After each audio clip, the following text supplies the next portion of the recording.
大家好，歡迎收睇的士新聞資訊，我係 Tiffany。政府跨部門監察燃油供應專責組於5月27號公佈，政府喺5月31號0時0分起，向的士提供每公升港幣5毫子嘅液化石油氣燃料補貼，臨時措施為期2個月，直至7月30號晚上11時59分。政府表示，臨時措施係為咗減輕以液化石油氣為主要燃料嘅本地客運商用車輛，包括的士、公共小巴以及俗稱保姆車嘅學校私家小巴營運成本，以減低其加價壓力。預計措施可惠及約16,900架液化石油氣的士。政府為咗以便捷方式提供補貼，油公司會直接喺全港共66個石油氣加氣站提供折扣，無需登記或者申請。政府已經同6間油公司，包括中國石化、埃克森美孚、蜆殼、中國石油、嘉德士同埋東方石油簽訂協議，確立責任與條款，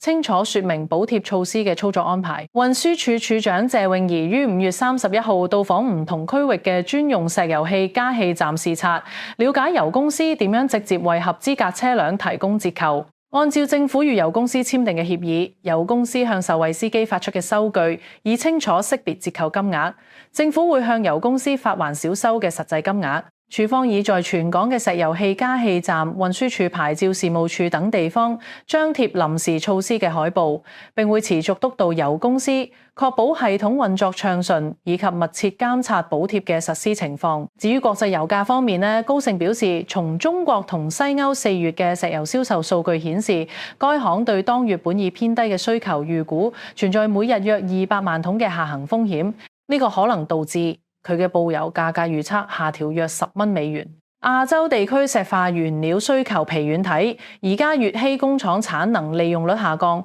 中國同埋日本化工行業工業生產放緩等方面，並指出印度喺4月石老油同埋液化石油氣需求按年每日下降15萬桶。儘管美國同埋印度嘅需求似乎較有韌性，但係中國同多個歐洲國家嘅道路燃料消費指標依然疲弱。中國嘅石油進口量預計將降到疫情以嚟未曾見過嘅水平。據總部位於倫敦嘅諮詢公司 Energy Aspects 預測，作為全球最大原油進口國嘅中國，今年嘅原油進口量可能僅為每日1090萬桶。匯豐銀行全球經濟團隊最新報告指出，